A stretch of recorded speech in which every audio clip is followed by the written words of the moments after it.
All right, good morning, guys. It's, what is it, Sunday morning. What day today? 16th? Yes. 16th in Austin, Texas. Had a fun night last night. Had a good day yesterday. So I just want to everybody's kind of fucking in a good mood. So there's a lot of good conversations going on. So yeah, nothing official, but anybody's got something they want to say. I got a lot of stuff to say. So yeah, let's just pass it around. And who wants to go first? You had a heavy duty thing, not really from last night, but it's I think it's interesting. Yeah, this is Carson, and I got something to share. You guys And like this. and I was talking with somebody about just how we all make an effort to come together as a group, and we share stuff that is important to us. And sometimes we feel that things are kind of like too hot or too painful or whatever to discuss, and so we come all this way. I always say sometimes I feel. Sometimes. Yeah, because you don't know how other people I feel. Right. Yeah, I feel. Yeah. So sometimes I feel people come to a group and and they get a lot out of it. They share some stuff, but they don't share some stuff that's really bothering them. And so for me, yeah. And that's kind of I've actually feel like I have been very transparent, but there's like something going on with my relationship that it's just interesting and probably not coincidental how it's come to a head this weekend. And it actually all started when I visited Ronin in Colombia in September. And so this has become an issue of trust and respect between my girlfriend and me. And so when I went up to Colombia, what I did was I didn't tell her that I was going to a men's group. And I didn't want to explain it because I didn't really feel like I could. That, by the way, that was kind of like the only unofficial summit feeling I ever had. That was kind of an unofficial summit. Right. That weekend. You know what I mean? With Tyler and you came and you Ray. were all fired up. Yeah. And you had seen the summit video, so I felt like I was all ready for I was all ready for a summit. Yeah. I'm like, this is not a summit. It felt like that weekend. Yeah. Yeah, so anyway, so I went up to Columbia from Charleston. It's about an hour and a half away, and I just basically took the easy way out. I told my girlfriend I was visiting a friend of mine in Savannah. And so, wouldn't you know, after having a great weekend and coming back, my friend in Savannah's father died, and it was on Facebook. And so, my girlfriend could kind of tell that my friend was not in Savannah. So I was like completely busted. Oh, no way. Yep. And so, number one, I took like a cop out and just made an excuse because I didn't want to explain what I was doing. So as far as a relationship and as far as I'm concerned, that's lame. And, it also, it made things kind of fucked up. So anyway, come to this weekend and, she doesn't know I'm here. And then some other things have bubbled up. She's just like, where's that wine that you bought me? And I bought her some wine even though I didn't drink. And then it became something about like, are you buying wine for me or for yourself? And it's just another example where I've seen with my relationship where I think the foundation of trust and respect is likely gone. And I've also come to the conclusion, possibly through the help of, when we were in Colombia, and just thinking about it, that it's kind of like once that trust and respect is gone in a relationship, it's likely that it doesn't come back. It's gone. Yeah. So, so that's kind of, in the context. It never comes back. Right. So in the context of this group, that's kind of like plain as day. So that's kind of like it is what it is. So, along with all the other things of ending that and, a whole life and a whole like community of friends and just like saying goodbye to all that. The other way to look at it is that, once again, it's a blank slate. And it's just interesting how it's come to light where over this weekend, that simple thing about where's the mini crate of wines that you bought me and I. Right? And then she texted. She could hear the bars and stuff. Well, yes, no. It wasn't like I was busted, but this simple thing about buying a little mini case of wine for her, was like she wasn't really thankful, and she was just like not trusting me because she was thinking that I was buying it because I was going to drink She it. probably fucking knew you were a bunch of guys that were at a bar or something. She probably knew. No, there was no phone call. Girls have this sense. Like, Oh yeah, well yeah. She didn't call you on accident until last night, Saturday night. Yeah. Yeah, so There's a big fucking surveillance system going on here. Well, Oh yeah. yeah. So last time she called you when you were with us. This time. well, so yeah. Yeah. She's stalking you, checking out. It's like a dog with electric fences. Like they're not visible, but there's just electric fences. Kind of. Yeah, and so I mean, this thread conversation actually started on Friday, and so yesterday, I was like basically super fried from not having a lot of sleep, and then I'm like dealing with these text messages, and it's kind of like, all right, well, after an 8-year relationship, this text is kind of important, but basically it just boils down to a conversation that I need to have, and basically I think I already know the answer, and I think I need to hear it from her. So that's where I'm at, and I figure rather than that being a little too hot What do you think for you me to should do? ship. Should you break up? Or what do you Yeah, think you should I do? probably should. I think so. Yeah, sounds like from what you said last time you were hinting at this too. Right? I mean, yeah, if you're You looking, got to remind your friends because we've covered these. It's like a dog. We just cover it up. Cover it up, and your friends have to tell you, oh, you were. It felt like it was over when we met. right. I could feel. I was like, from my perspective, it was already over. Right. And once somebody can get some feedback from someone else and some validation after being like in a vacuum, it's like great to have that validation because it feels like it's true. There And was so no it just feeling of good feeling. There was Yeah. I want to see her. I want to go back. Like there was just no vibe, and Yeah. like I felt that last night with a couple girls. I was like, fuck, I could do with this girl. Right. I was just feeling like that feeling, right? Right. You didn't have that. Right. You were just like making do. You're just like, I got this quote unquote relationship. It wasn't exciting. So You were done. So the other thing that was happening was I was like, all of a sudden we're on Rainy Street. And so my girlfriend's niece happens to go to the University of Texas at Austin. And she's graduating like, I think it's next weekend. Oh, no way. So I'm just imagining that I'm having this conversation with my girlfriend about trust while being in the container par and like running into her niece and just being like, yo, what's up? So I was just like, and on top of everything else, I was like, yeah, I just think I need to get out of here, man. It's just like too heavy. So that's why I bolted.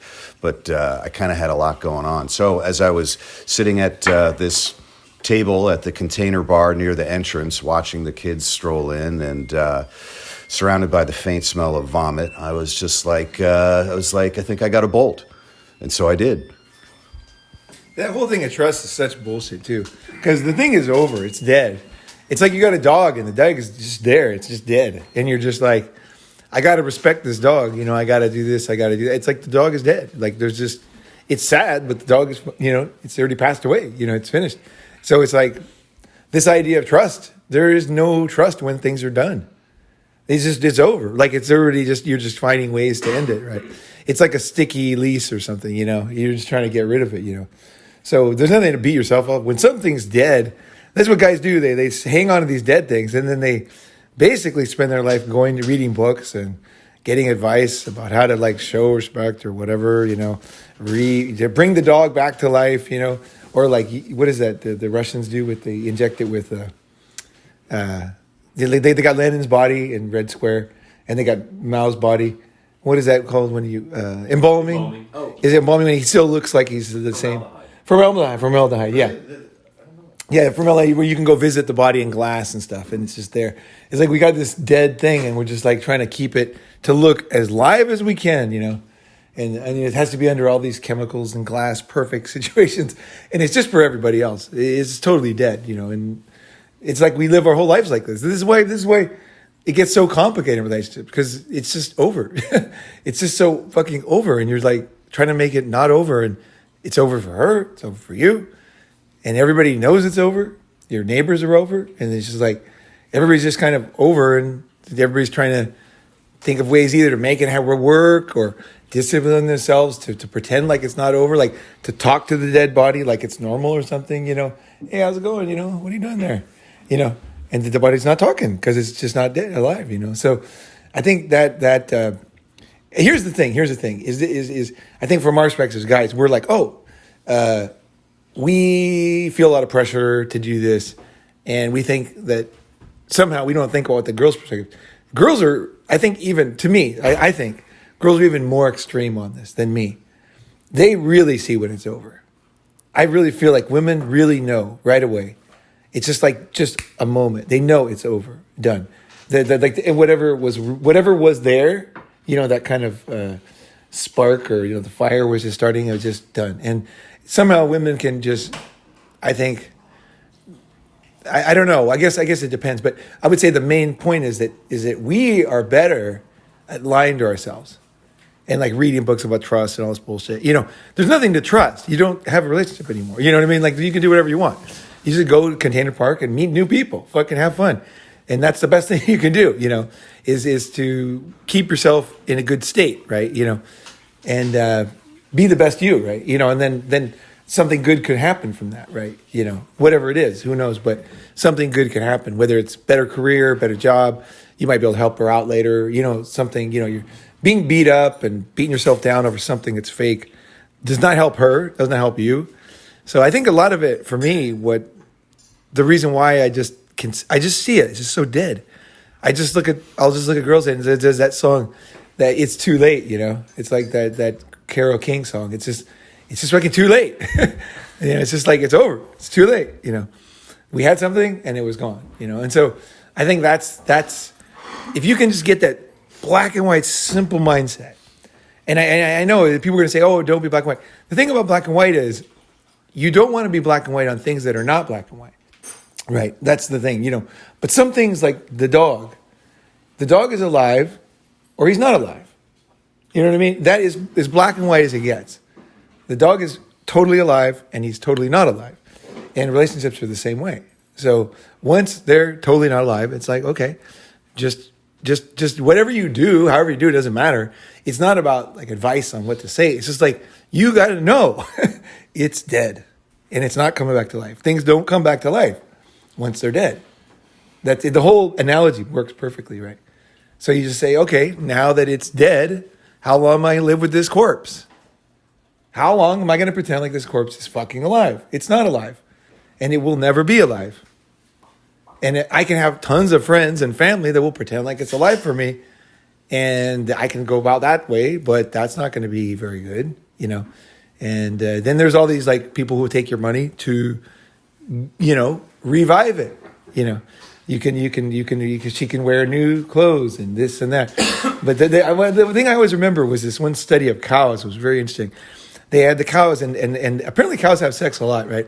So the cows, they gave the male cow a female cow, and they wanted to see how many times it would have sex with the cow. So I can't remember what it was. It was pretty many. It was like 18 or 20 or something. And then after that, certain number, that was it. The cow didn't want to have sex with that cow, other than that cow anymore. But then they thought that was all the cow could do.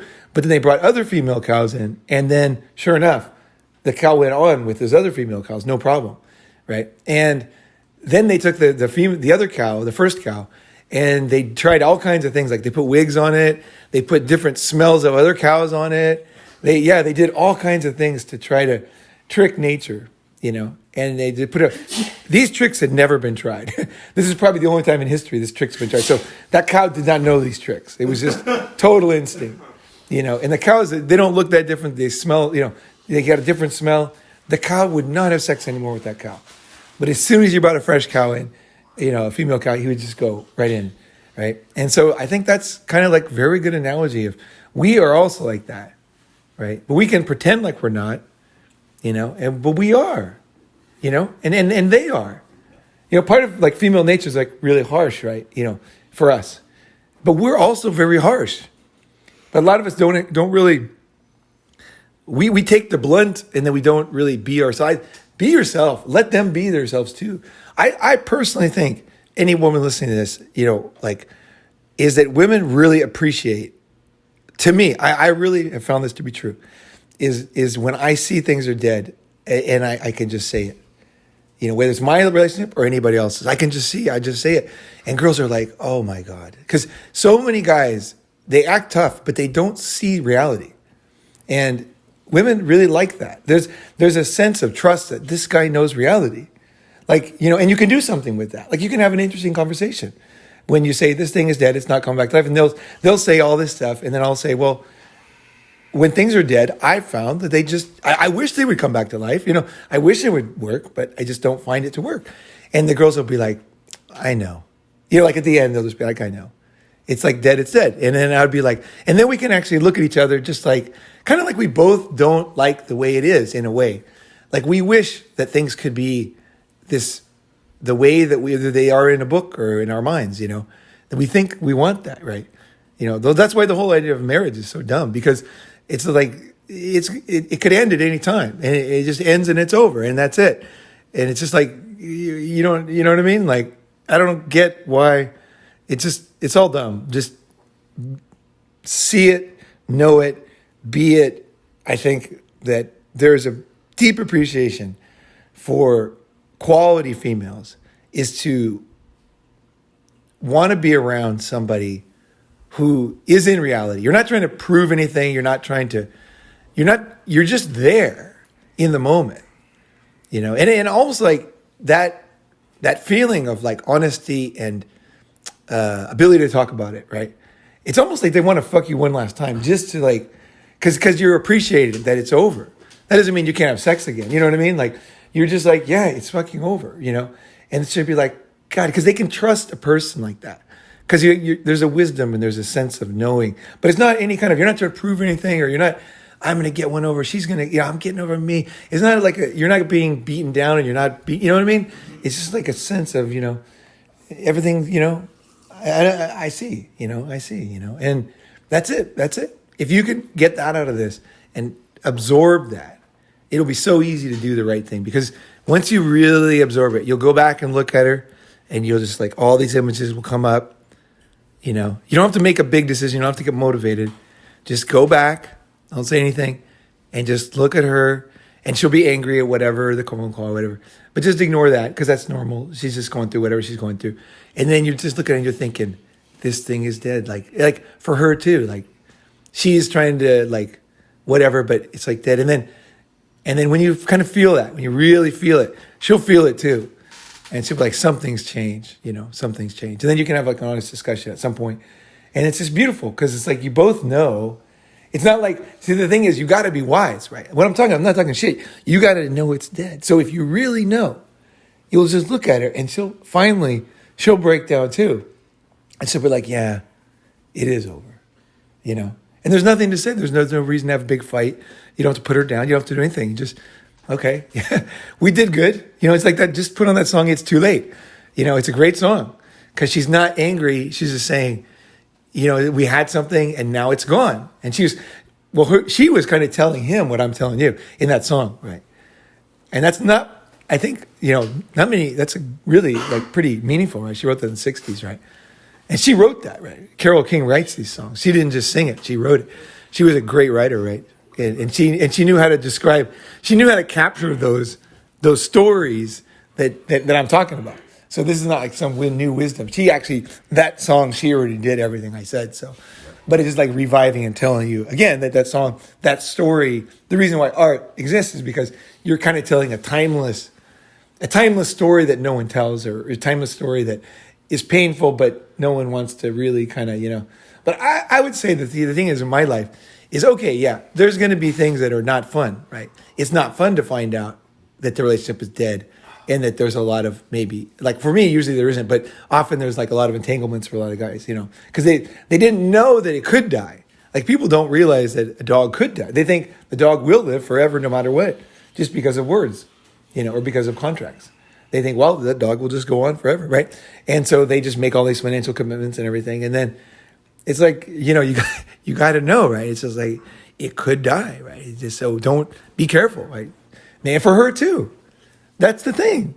It's not for you. Like, I think a lot of, I don't think women are happy in that situation myself. I see a lot of unhappiness and resentment in those dead relationships. And maybe some people don't like to accept reality, women and men, right? And they're going to prefer to be covered up or whatever. But I can't help that. Like I can't make somebody else want to see reality, right? You know, my uncle died of cancer, and like I said, I heard you had cancer. My mom told me, she said, he doesn't like to talk about it. I was like, oh, okay, I forgot that. So I told him, I'm like, I heard you had cancer. He's like, who told you that? And I heard my mom say he's going to die soon. And he's like, I'm fine. And I was like, no way, this guy's really like this. I was like, oh, okay, sorry, I must have misheard, you know. And then he died like a month later. Like, it was just like, he just would not, you know, that was his personality. He was just going to, he's like, he looked at me totally straight in the eye. He was a great guy too. He goes, I'm totally fine. Like, I don't have cancer. What are you talking about? And I was like, interesting, you know. That was his way. He just chose to go that way. And so I guess some people could go that way. And maybe that worked for him, you know. But for me, I prefer just the other way. It's difficult to accept loss, and, you know, it's difficult to friends or whatever, investments, whatever, you know, it is, you know. But for me, I feel like I'm just going to grind on. I'm just going to grind on, you know. Like, I'm 56. I've been through a lot of shit. I'm just going to fucking grind on, stay as young as I can, new challenges, new things.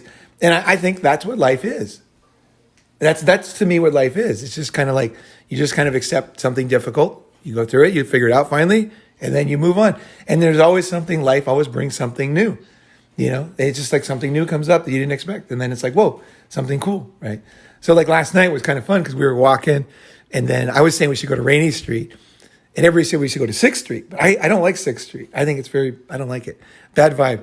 But Rainy Street's always got a good vibe to me. So I was like, we got to go to Rainy Street, guys. We got to go to Rainy Street. So anyway, that's just so then Kenji set it up that we would go to Rainy Street, and there'd be some friends there. So all of a sudden we were doing our meeting, and then we're walking to Rainy Street. And so it kind of like, I think some people, if they knew we were going to go to bars or something, they wouldn't want to go. Or they'd say, why are we going to bars tonight? You know. But it actually ended up being, I think it like opened things up. A lot of learning went on. That's why I could hear everybody talking. So I thought this could be some good conversations here this morning. But yeah, that's a great lesson in life.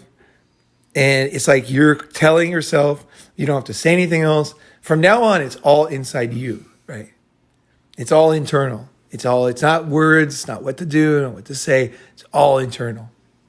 Once you know, if you know, you can't make a mistake. Almost, yeah. It's like you just do it perfectly, basically, because you have the instinct inside you, right? Yeah. You know.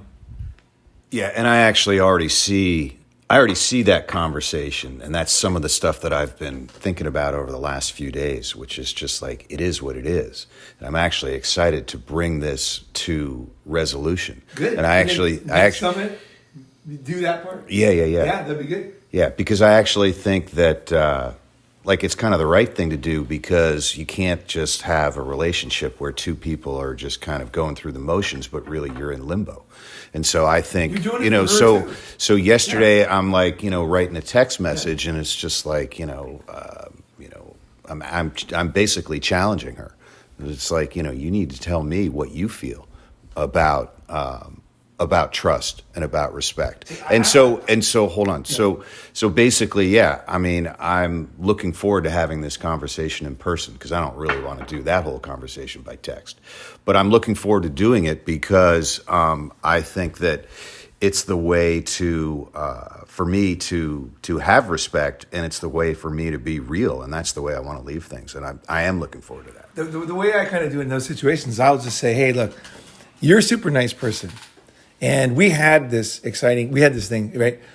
And then it kind of dropped off at this point, and she'll start talking. I'll say, let me just say, and then she'll say, you know, and then I'll say, you know, and then like, I know now that you're thinking about the phone call or whatever, but I think the underlying thing, you know, that I see is that I can see our relationship is dead, you know, and I don't mean that in any bad way about either of us. It's just like things live and they die, and I can feel it in you. Like, think about when she is unhappy or something. I would look at it from her perspective. I'd say, you know, when you were like this, I knew you wanted something more for me that I couldn't give, or you wanted something that was there that wasn't there.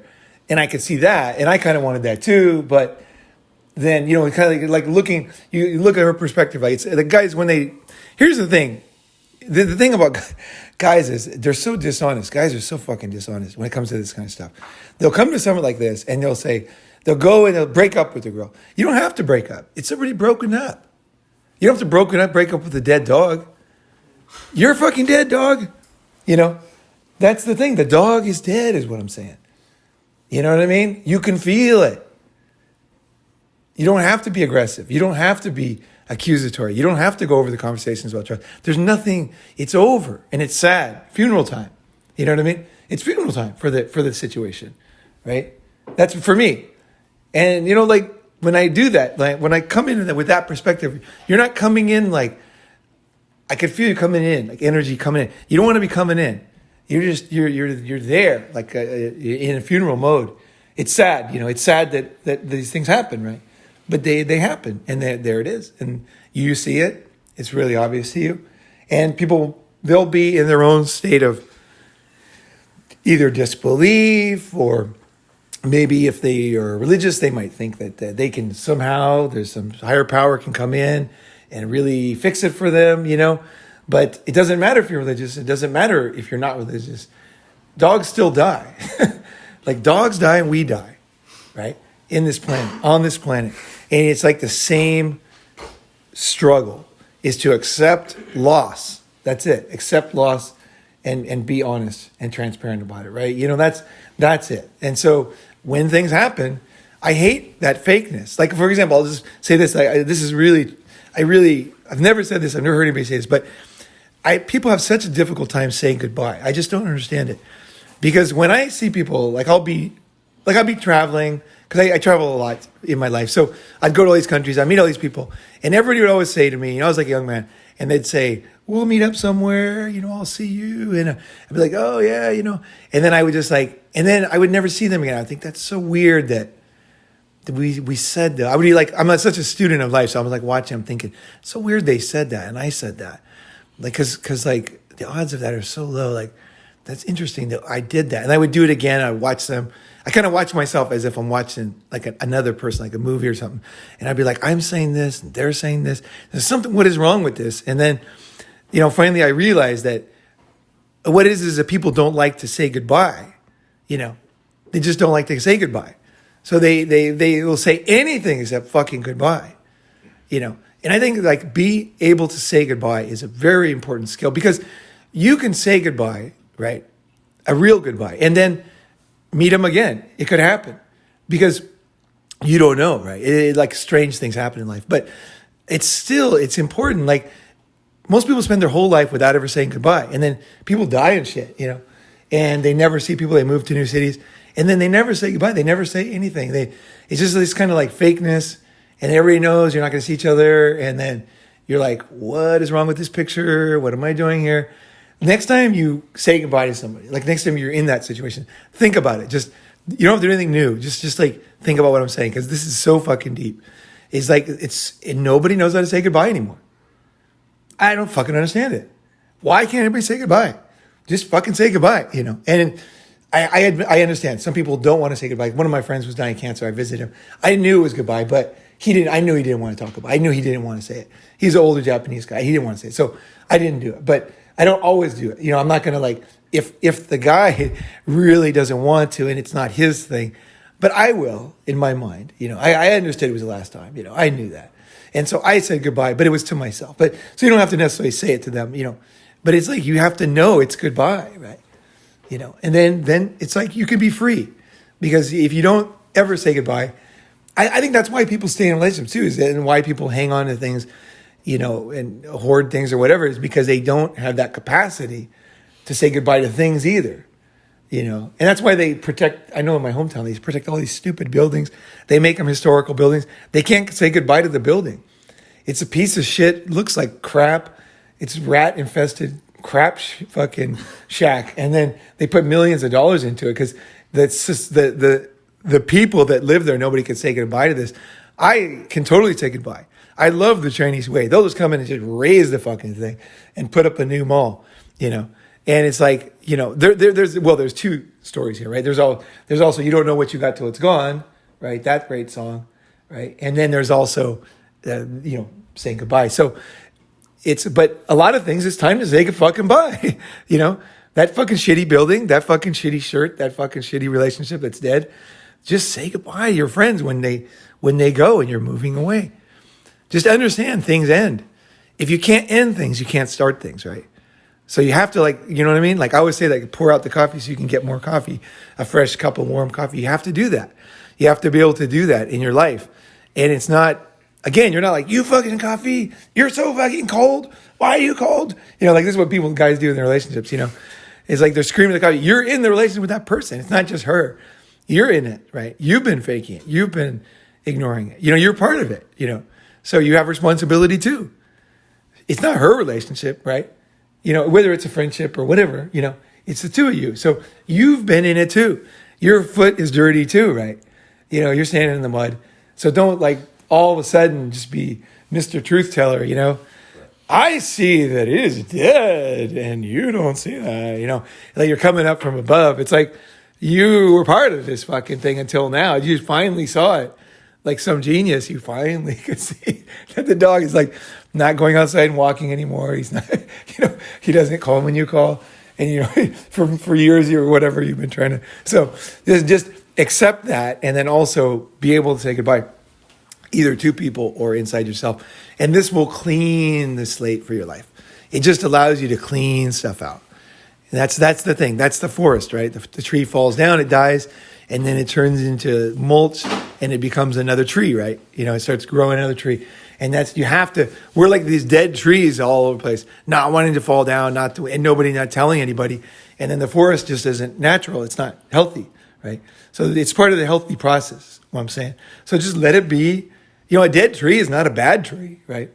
It's like a great tree. It's gonna turn into another tree, right? It's gonna turn into a rich soil, right? So your relationship, it's over, but she's still her, you're still you, you're going on in the world, you're gonna do whatever you're gonna do.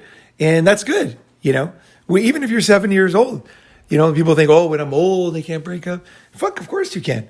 And old people, they do it all the time. The easiest time to get laid for men ever is when they're old, because men die earlier. I have friends who've been in retirement communities who said it's ridiculous. They'll have 8 girlfriends in the retirement community.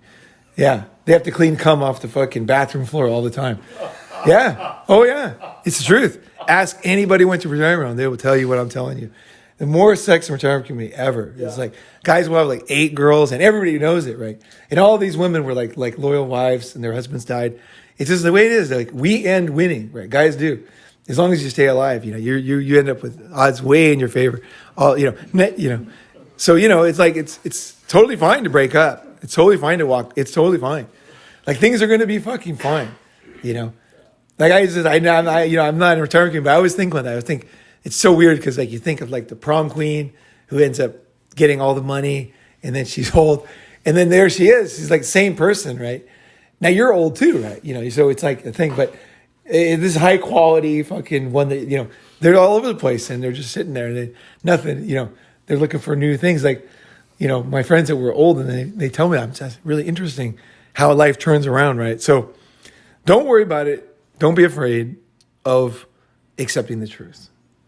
And this will help you break up with everything, whether it's a fucking career or a fucking relationship or even anything, anything that because for me, I'll just say last, it could be a hobby too. It's you just keep doing a hobby. You just keep doing it. For me, I feel the vibe of it. I get into it. I do it. I enjoy it. I milk it. And then there's some point when I realize I'm not saying I make it happen. I'm just saying inside myself, I just feel I'm kind of done with this hobby. We were talking about racing this morning and I love racing motorcycles, and I raced motorcycles very seriously, right? I loved it, man. Fucking loved it.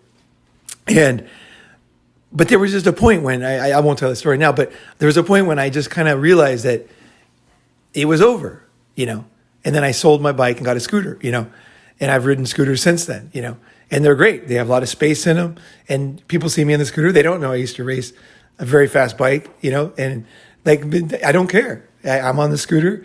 The Harleys come by. They think you're some kind of, old lady or something on this thing. I fucking don't care at all.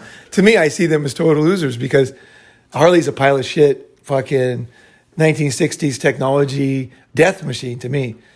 The brakes don't work. The engine sucks. the whole thing is like unreliable. And for myself, I like, when I think of bikes, I think, a very lean, racing machine, or a scooter, which is very kind of amazing in its own way. It's kind of like a transformer. It's like an amazing kind of machine. It does a lot of stuff. It's a very, very cool. You can do a lot on a scooter if you want to too. You can do some cool shit. You can slide it out. You can go in the dirt. You can do all kinds of stuff on a scooter. And you can jump it if you wanted to. You can do all kinds of shit if you know how to ride. So, but anyway, I let that hobby go, and I never wanted to go back. I never want to race again. And just like last night, I saw you guys, and part of me wanted to like start picking up last night. There were so many hot girls last night. Like, that was fucking insane last night. Great night. Because coronavirus was ending and all the schools nearby, all the college girls, everybody was on fire. Everything you guys will hear later. But it was pretty cool. But I am not in that mindset. So I just kind of sat there. And I knew you guys wanted me, but I'm just sitting there and I'm not into it. I was like really happy to see Jay out there fucking dancing on the fucking balcony with that girl. And I was just happy talking with whoever's nearby. And I was just kind of watching. I was trying to push people into conversations as I saw opportunities, just kind of doing that. And I'm happy in that role. I'm happy now where I am, right? So it's like, it's not just about passion. It's also, when you're done, is accepting that it's done, because it's done for me. Like, I can still do it. Like, I felt the energy last night. There's one girl I was like, I really want to take her in the bathroom. I think she might have. I was into it. I was like really fucking getting horny. I was like, this girl. Oh God, I want to fuck this girl. And it was a good feeling. It was nice too. But I'm not going to do it. I was just like, I just don't really want to do it now. You know what I mean? So I think accepting that you change too. Because see, when you talk about death, right? You it's hard. Now I'm talking like even something more, because you had a passion for something, and now you don't have a passion for it. And so people keep these hobbies around. They got all the things that they bought for this hobby. And then one day you just look at them and it's dead. It's like a dog. That hobby's now dead for you, right? So a lot of it is, for me, is just like, quickly as possible, to say, okay, that's over. And I thought, what could I do to end racing? Scooter. Because my friend Jeff Brown, he had a scooter. And he had told me how great they were. And he was a really smart guy. He's like super smart. And he was like, this is a great next step after the bike. And I was like, he had told me that years before. So then when I was done, I was like, I know what I want. I want a big Japanese sofa on wheels, I'm going to get a sofa on wheels, And then I did. And I was like, this is a perfect kind of shift over for me, right? And I really enjoy that thing. I really like have fun driving that thing. It's like really, I really do enjoy it. It's kind of the same in a way. It's kind of like a longboard for motorcycles, It's like a longboard, yeah. Yeah. So but I enjoy that now. It's fun. Yeah. And so that's it.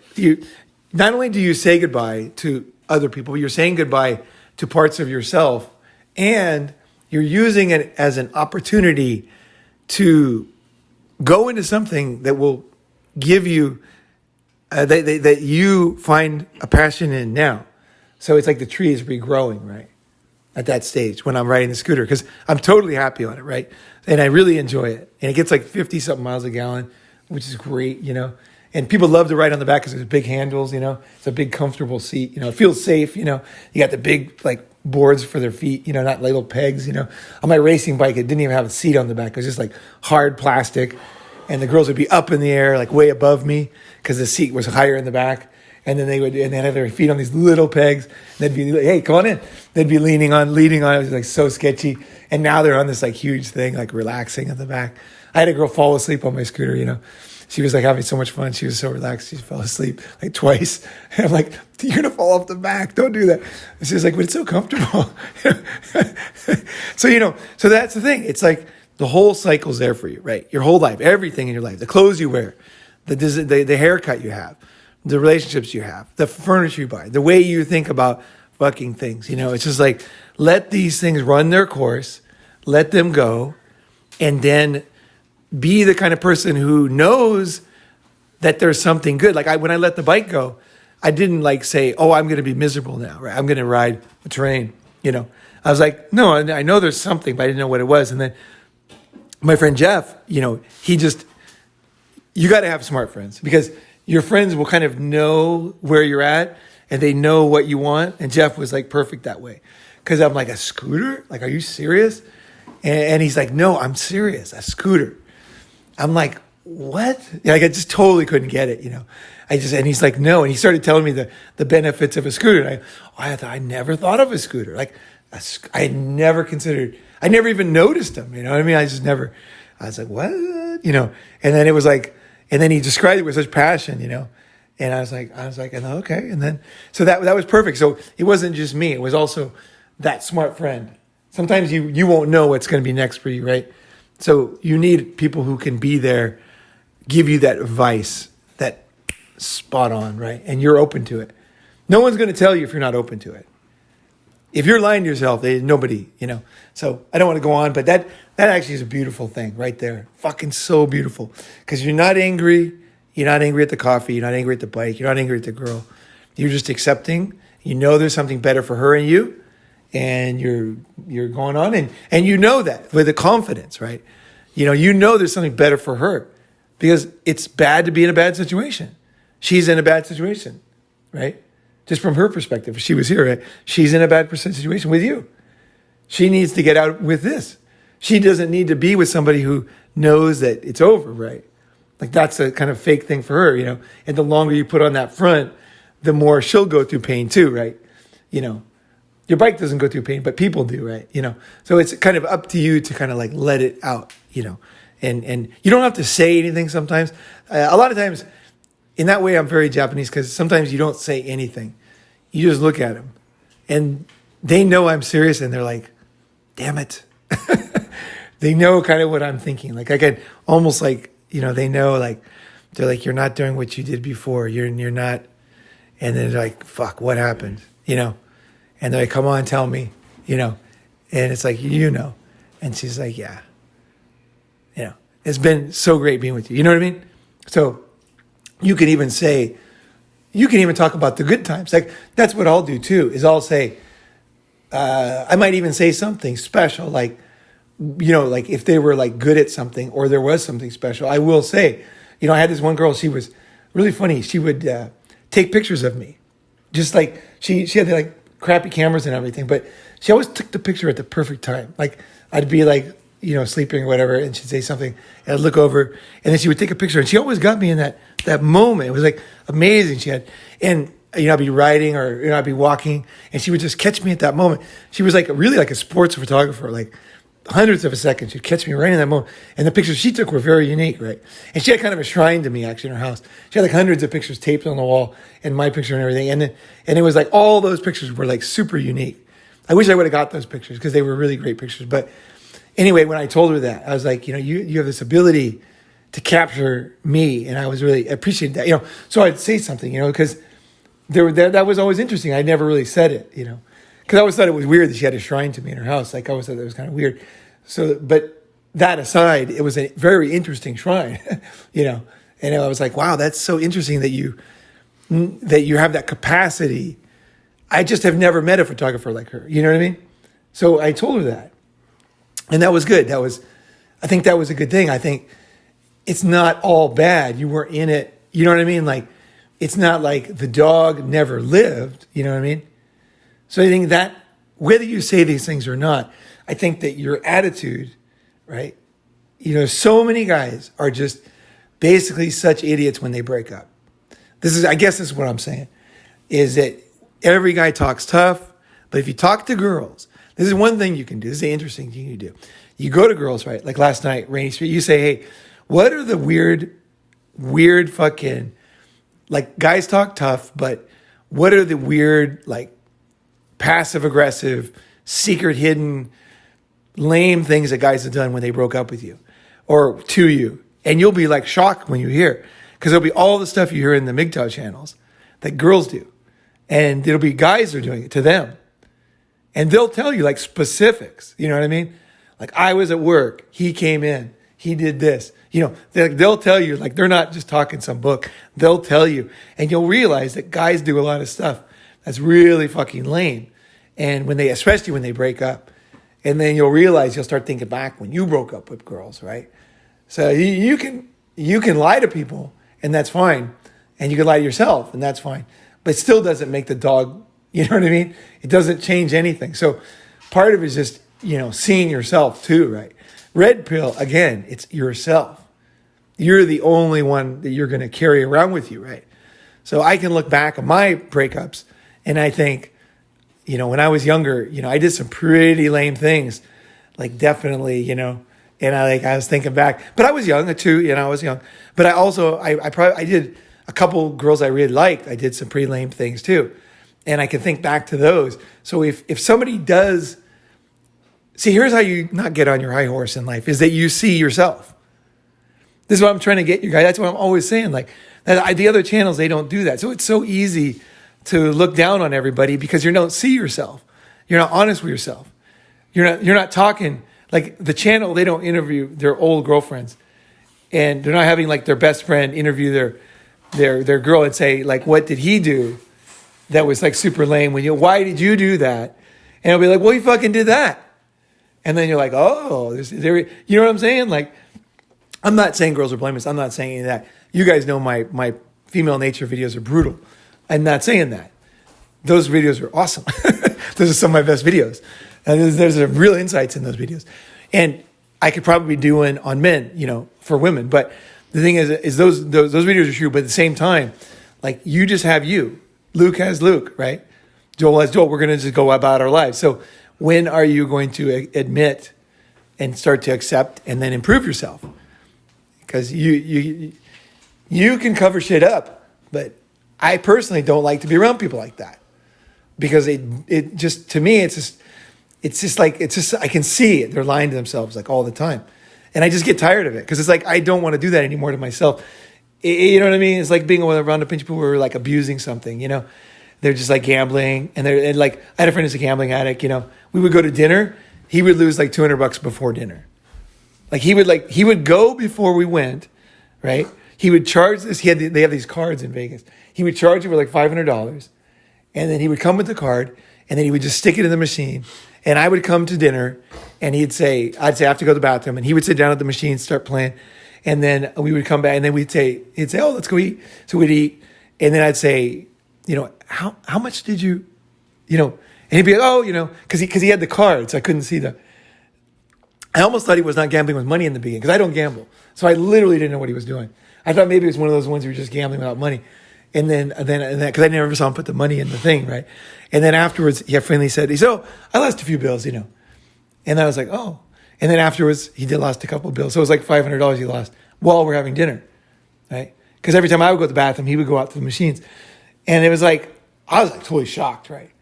He was famous. This guy was famous. He had a big company. He had like one of those billboards in Vegas. So he had the money to lose, but eventually he didn't have the money to lose. So now he's not in Vegas. But for years, he had the money to lose. And he did that for years. But I don't like to be around somebody who's destroying themselves. Like, I don't like to watch that. I don't like to be the guy who's like, oh, a couple bills, and think a couple dollars. No, it's a few bills, a few $100s, right? And then it's a couple bills, and then it's a few bills, and it's a couple bills, and it's 50 bills, and it's like game after game after game. And how long do I want to like sit around with this dead dog and not say anything and not, I just don't like it myself. Like, I don't like it in me. I don't like it in other people, because it's just like, I have to kind of be like, I have to play my part too. If I'm going to let a lot of like fake people around me, I have to play my part, because fake people don't want you to say these things. You know what I mean? So I play along with it. It's like a house where somebody's an alcoholic or whatever, and then everybody doesn't talk about it. I don't want to do that anymore. I did that growing up. I don't want to do that, right? I mean, I didn't do it. I was the least of it, but still I was around it, and kind of this like the elephant in the room kind of thing. I don't like elephants in the room. I'll just say there's a fucking elephant. That elephant, I won't say it unless it's necessary, but if it is necessary, I'll say, I don't want to be around this. This is an elephant. And people will say, well, it's not an elephant. I'll say, well, I see an elephant anyway. That's what I see. I don't want to be around it, so I'm not going to be around, so boom, done. So don't, in yourself, okay, in your relationships, in your money, in your business, and the next step is with the people in your circle. If you let in a bunch of people that are lying, you're a co-liar. You're co-signing their gambling. Like, I didn't really understand what that guy was doing, because I really liked that guy. He's a really fucking great guy, actually. He was a good guy, like good friend. He was always there for me, the gambling guy, But it was like I watched him destroy himself. Now, to be fair to me, I don't know about gambling, so I hadn't really seen gambling. Like I never lived in Vegas. I never gambled. So I like literally had no idea. Well, I didn't even notice it till it was a while later. I started to say, wait a second, couple bills. I was thinking $2. Yeah. Because to me, I lost $2. I would say it. I was like, yeah, I lost $2. That sucks. Couple bills. But so it took me time to figure it out, and it took me trying to kind of figure out what I should be doing. But I want to figure it out faster every time when I see someone destroying themselves or lying to themselves or whatever. So there you go. If you want to change your life, okay, not only do you have to change all these other things, is you have to look at around you, right? But once you really do become, I think, a man who can clean things out, a man who lets the trees die, who lets the things go, I think that it is very rare to be that. And I think that is attractive to certain people. And you will have a good life, even though it is scary and no one does it. But you will have a good life because, you're playing by the rules of life. You're playing by the basics of physics. You're not like building these things up and then gravity's going to tear them down.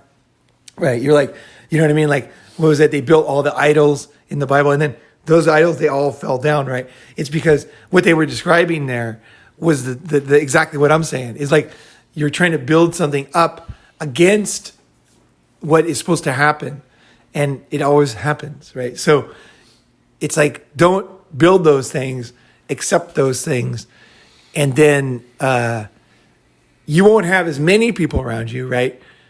But you will be following the rules of life. So I believe that when you do follow the rules of life, the real rules, that is very attractive. It's also very enjoyable too, because life, you're not going to be so distracted by things, like distracted by just like channels that are saying like women are like this. This is a huge distraction. It's a huge distraction. Just keep your mind busy, keep you busy, hating everybody and, putting down this. And like, no, the job of life is, like you're getting into the gym. You're fucking doing the weight. You're doing the thing. You're building yourself. You have no time. You don't have that much time to sit around and criticize other people. It's like in the Starbucks, like, oh, that person's this, that person's this, that person's this. How long are you going to do that, right? It's like, well, that's maybe true and everything, but, I'm not saying it's not true. Like there is truth, but I got to go to the gym. I got to go get some food. I got to get some business. I got to fucking do shit. I got limited time. I got to get some shit done, and maybe there's fucked up people. Maybe there isn't, but that's fine. But get on and do shit. Get on. But, of course, the more you'll see things quick and you can just see it. And, and you'll see also yourself and all that stuff. So anyway, that's fucking done. So I'm not going to talk anymore. I want you guys. So what happened, man? What's going on? Who wants to go first? Last night was fucking fun. Oh, no way. Fucking Joel. All right. So for me, my dead dog was... Be careful not to press the buttons. Yeah. Oh. Yeah. For me, my dead dog was the business I was doing. So at the summit, everyone was like, your dog is dead. But for me, it was just too painful to accept that it was dead. So after the summit ended and I got home, I tried playing with the dog for another 2 to 3 months. And I was like, what the fuck am I doing? The dog is fucking dead. And there was definitely it was painful to accept, but the fucking dog was dead. So, Wow. but that's all I got to say. That's fucking man. Dude, you did it. Because you were so far away from that. That's fucking amazing.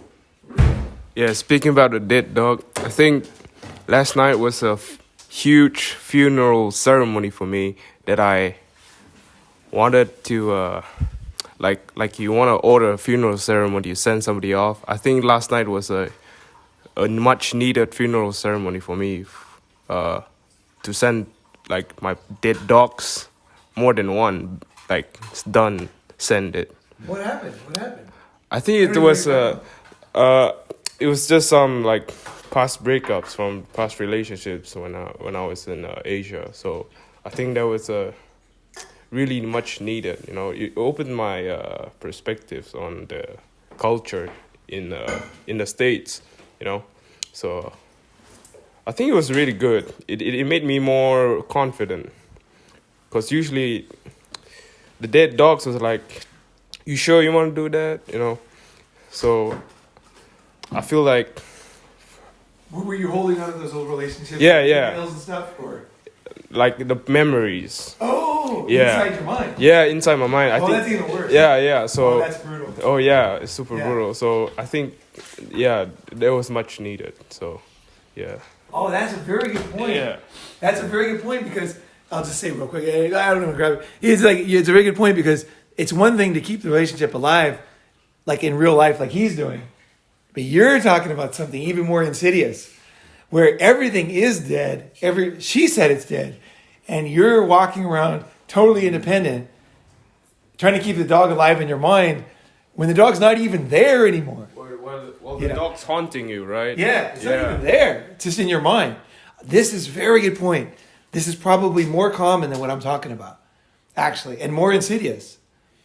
Wow. Fucking A. So what last night made you do that? What happened last night? Like, describe it so they understand what happened. What happened last They'll night? see some videos, but I didn't do a video inside the bar, unfortunately, because wherever it was dancing, it was so... Unfortunately, I didn't get any videos of that. But go ahead. What? Yeah, what moment? At what? Yeah. What moment? Yeah. Well, it was Paul's. The whole thing. Describe anything that you remember. Like walking into the That's bathroom, related. we had that, you know. Oh no, I was just standing. I don't know what to do, and Ronin like, go talk to her. She looked like she's getting married. I'm like, oh yeah. So I did it. Oh yeah. Yeah. Who was that girl? Those girls? Which ones? Which one's getting married? Oh, the getting married one. Yeah, the getting married. I said to you, I said, go ask them why they're wearing that. Yeah. Because I didn't know there was a bachelorette party. I Yeah. just thought they were like doing some kind of cosplay or something. Yeah.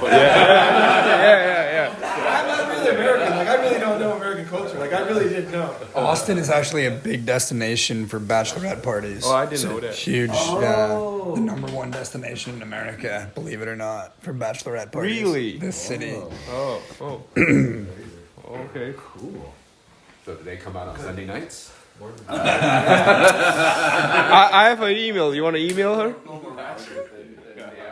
Yeah. Yeah, I like this finding out if the dog is actually dead thing. Maybe you guys can help me determine if I'm keeping it alive or it really is dead. Because, and I'm talking about the relationship I'm in currently. I am excited to go back and see her. You know, when we talked the other day, I kind of have some mixed feelings. So maybe you guys can help me like sort through this.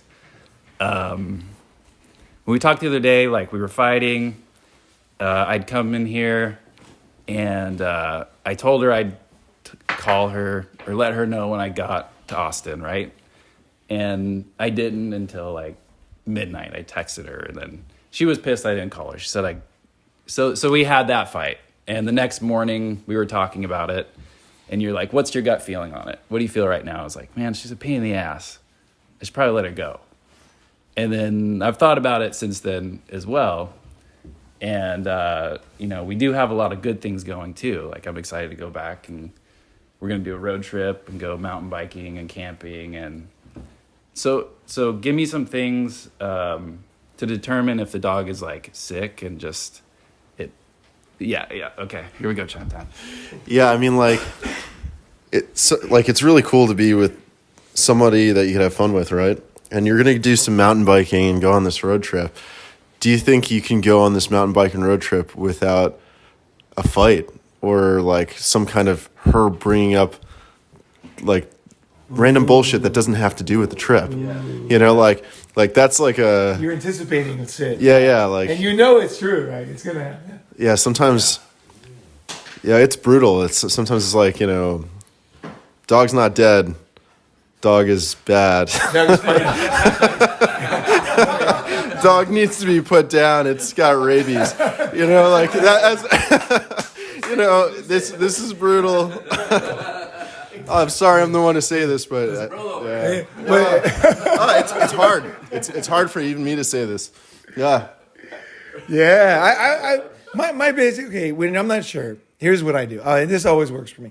Is I raise a question, like you raise a question. This is a great question because now I was saying like dog is dead. You know the dog's dead. You were saying like dog's not even there anymore. That's amazing. That right there. That's another exact perfect addition. And that's a lot. Most things are probably like that. And then you're saying I don't know if the dog's dead. I would say one thing is when you say you don't know if the dog is dead. I just want to say this in case people don't know. That's a bad sign. Okay? When you say, I don't know if, you know what I mean, if I'm going to die tonight, that's not so good question. Like, it means you're in a dangerous situation, you know. Like when I was coming here and the bike had a problem on the road and it was the middle of the night in the desert and the trucks were coming by in the Texas desert and I'm pushing that bike on the side of the highway in the pitch black. And the trucks are coming within inches of my feet. These huge 18-wheelers are flying by at 85 miles an hour. And I had to get the bike off the freeway. I was like, I got to get this thing off the freeway. I'm pushing it up a hill. And it's very heavy, and I'm pushing up the hill. And the trucks are right. And there's no way to do it because it was off the side. I couldn't do it there. So I had to do it on the road. And I'm left-handed, so I had to be on that side. I was pushing it as good as I could, as fast as I could. I was sweating my ass off. And I didn't know if one of them was going to run me over because they were coming so close. Some of the trucks would come over on the shoulder, right, and they were flying. They didn't even see me. It was pitch black. It was the middle of the night. It was like 3 a.m, and they're driving full speed across the desert. And I'm pushing that bike, but I'm thinking I got to get it off. I don't want to leave my bike here. I got to get it off the fucking side. And I'm like, is this like? I was thinking, is this Darwin Award? Is this like trying to save the bike? Am I just trying to save the bike? But it's always a tough call in life. But I decided I was gonna take the bike off. I was gonna be able to do it, and I did it. So fine, yeah. And I made that gamble, and I said, okay, the odds are gonna come that far on the shoulder, right where I am, are not that high because I'm watching them cross the shoulder once in a while. And I was thinking the odds are not that high, so I'm just gonna do it. Fuck it, I'll take this risk, and I did it. I'm glad I did it. I am glad I did. But what the fuck I was gonna say? Who said the last thing? Well, you don't know if the dog's dead. You don't know if the dog is dead. Bike's on the side of the road. Yeah. Scary situation. that you're in. Oh, fuck. Now I don't remember. No, the dog. Oh, yeah. Oh, okay. So what I do. Oh, yeah. Good. Thank you. He knows me really good now after we were together so long. So you don't know stuff. So what you have to do is you have to feel inside yourself and visual and like you're like a CCTV camera. You're like, those cameras, they have no emotion. They just film everything. I don't know if you ever watched Faces of Death where the dog eats the guy in the junkyard, it's like, it's like that camera just films. That's it. No emotion, no sound. It just films. So you want to be in that CCTV mode when you go see her.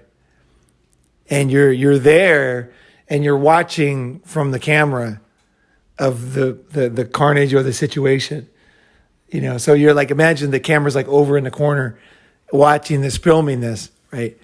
And this is like going live on the internet or your friends are watching, whatever you need it, whatever helps you, and then it's just watching everything. It's watching you, it's watching her, it's watching the interactions, it's watching how much you guys touch each other, it's watching the smiles on your face, it's watching how much she wants to be near you. It's watching how many fights go on. It's just watching, right?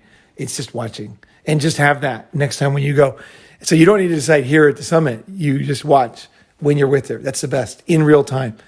But with no emotion, you just got that thing and you're just like, and then afterwards you go to the bathroom, you're alone and they just think, what did that camera see? What was there? And you're like, wow, just think, well, what was there? And as you replay that tape, it will tell you. Because the dog, if the dog is alive, then it's totally obvious. Like these are not subtle things. It's only that we're hard-headed. Like it's really obvious. So just be ready to accept obvious things. Use the camera. This is my thing I use. I never heard it anywhere, but I always use the CCTV camera because it sees everything. It just sees with no emotion, 24/7. It's got endless memory. It just backs it up. It's very low quality, but it keeps everything in the memory. So that police come and they can review it later, right? I just that is my way of watching, and I can just see myself. I can see my relationship. I can see whatever it is, and then afterwards I review the tape, and it's usually so obvious. It's so fucking obvious. So it will be so obvious. So don't worry about it. You're not Sherlock Holmes, or like who's a good like detective on TV now, or movies or whatever. Who? No, Columbo. Columbo. Okay, like you don't have to be Columbo. One more thing, ma'am. Yeah. Okay, one more thing, man. Okay, all right, I got it. All right, so he's like, I've never seen it, but that's the kind of thing, So just know it's obvious. Just know that you don't have to be a genius, because I think that's what we think we have to figure it out. The hard part is accepting how stupid we are. That's the hard part. Is like that really is the hard part. It's like so obvious. We're like, oh my god, this is so fucking obvious. My 5-year-old niece could figure this out, and I'm sitting here having trouble because it's us, right? You know what I mean? It's because it's us. So we're emotionally involved. So it is difficult, right? Just like the niece might have trouble with her friend who is obviously doing something you can see, right? So it's just like that's the hard part, right? So there you go. Done. Any I was going to say is what you were saying earlier is, a lot of us get into MGTOW stuff because we've been burned and we say all the weird shit women have done to us. But then you're saying, what's the thing that you did back to them in your early relationships and you broke up with them? And I know the story of my, that relationship I had at 24. And she broke up with me once, and then I like cried almost, and then she like felt bad for me, and then got back together, but it was already dead. It was just delaying the inevitable. So like I just really related to what you were saying right there. Wow, but she's pretty nice, right? She did love me at the time. She cared about me, but it was just like I didn't want to admit that the dog was dead. I think it's back in the scarcity mindset days where you're not sure you can get another girl this beautiful or something like that. You don't want to let this one go. But it's like, now I'm 10 years later, out on Rainy Street, partying with a bachelorette party, picking up girls, swinging them around, having a good time. It's like, I'm much better than who I used to be, but I had to go through this painful journey to get there. But now it's if the dog's dead, you let it go. You go and you find something new. What happened? So, what kind of place was it? we were at our meeting and we showed up to Rainy and, I think everyone was like, oh, where do we go? I'm like, all right, Container Bar. That's the first one to go to because it's like all the prettiest chicks are in there. Everyone wants to be. Everyone's, doing their booty dancing, getting their drinks on and, and I think, we met up with Kenji's friend Bailey at first, kind of like got the ball rolling, got some conversation moving. And then we were headed out the door, and this bachelorette party literally just like, they opened me. They're like, ooh, how tall are you? And ooh, like, let me look at your muscles. And I'm like. And so I was like, all right, shit, let's see where this goes, And then I just like, it's my favorite thing to do, especially with, like, I'm 6'5". So if there's this girl that's like anywhere near 5 foot, I'm like, what are you, like 4'11"? And then it's an instant like qualification. They're like, no, I'm 5'1",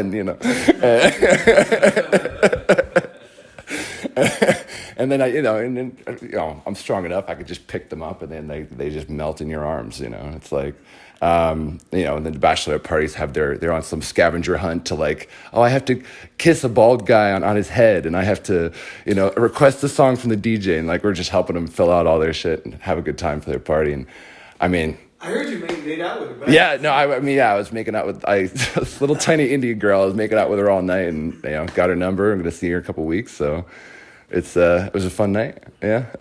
Cool. Yeah. That's fun. Yeah, it was great. Yeah. This is Raj, aka Rai Corsia on the channel. I just want to say thanks for everybody who's showing up, for Kenji for hosting, for running, for throwing it, the camaraderie and like the talk and like the discussion has been like so authentic and real, and like talking about beating dead dogs and things like that.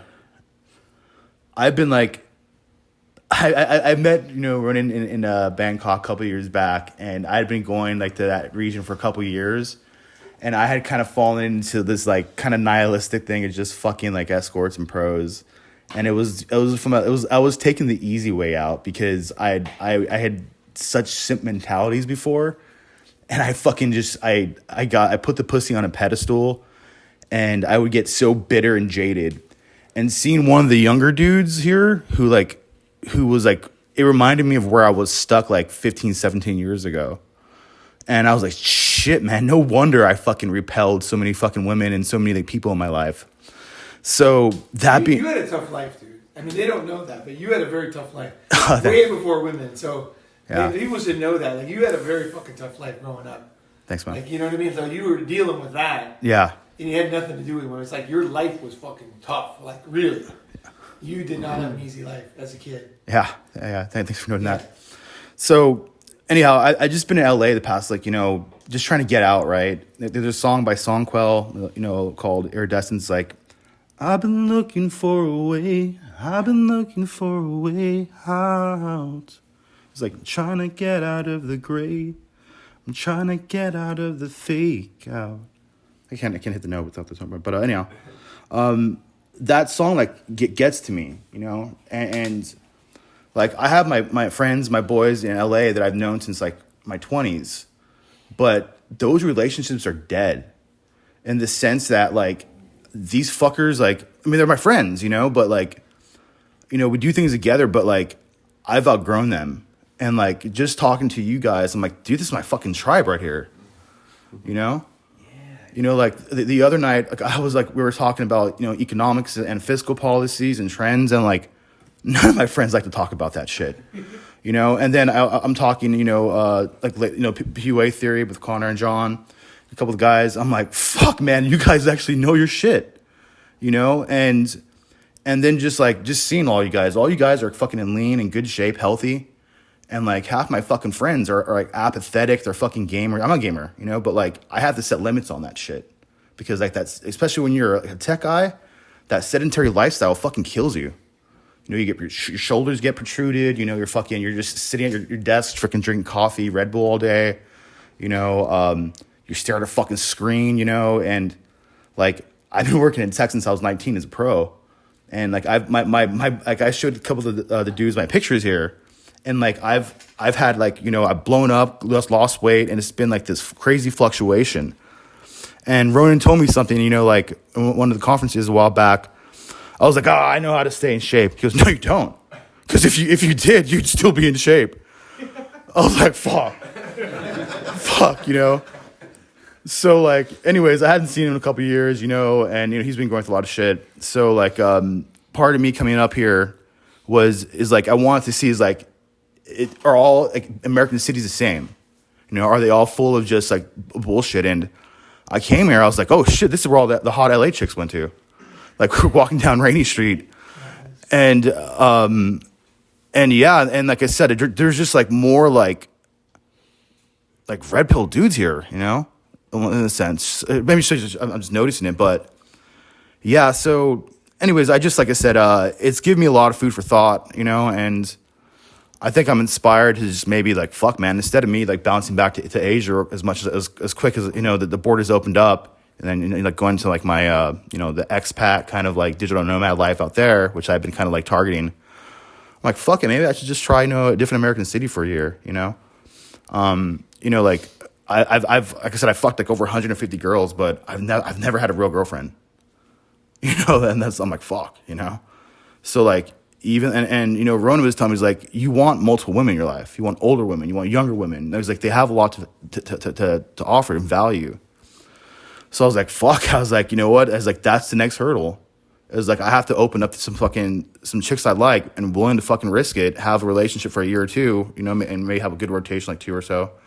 Because like, as much as I want kids, 2's not enough. Yeah. I think you're right. Yeah. 2's not a rotation. Yeah, you're right. Yeah, maybe they're 4. 4. So like, I don't want like the thing is like I see like guys that spin plates all day, and like I see how it kind of like diverts their focus from other goals in life, and I see like how you fucking slayed, for years, and you got to a point. I'm like, pussy's kind of boring, and then you just fucking you just like it's not even that like pussy's great. Like I still get horny and I want to fuck, but for me it's like I'm like that's a lot of work. I was like I'd rather just like take a walk and listen to YouTube. Let me just add this because a lot of people don't understand. I did it with very little work. Like, like I think people read a lot into it when they hear that you did this or that. They're gonna think like you're thinking that I put a lot of work into it. I didn't. I would just I was super just like I am now. Basically, I was very spot. I would walk down the street, I'd see a girl at like the 3-second rule. I'd just go over to her, get her number. I was like, hey, it was nice to meet you, but I gotta go. I gotta go meet my friend. Gotta go work, whatever. And I get the number, and I would call her up, and I would set up a date. It was I was just super fucking. I was already going A to B, and then in the middle was 8.1. I would stop, talk to her, get her number, go to the next one. And I would just kind of do that. And then dates, I would never go anywhere for a date. They would come to me. So wherever I was, I'd say, come here.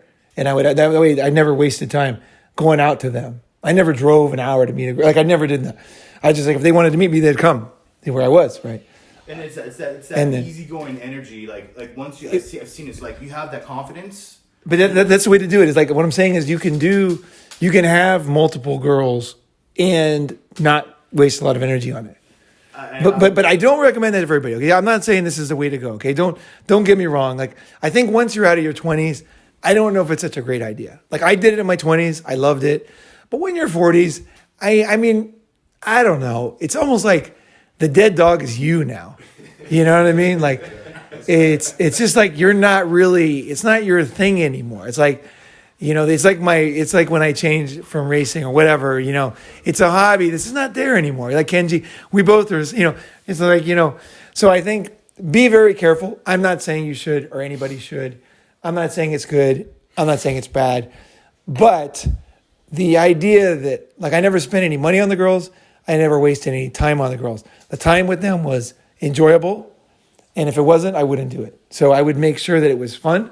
So I like to do weekend trips.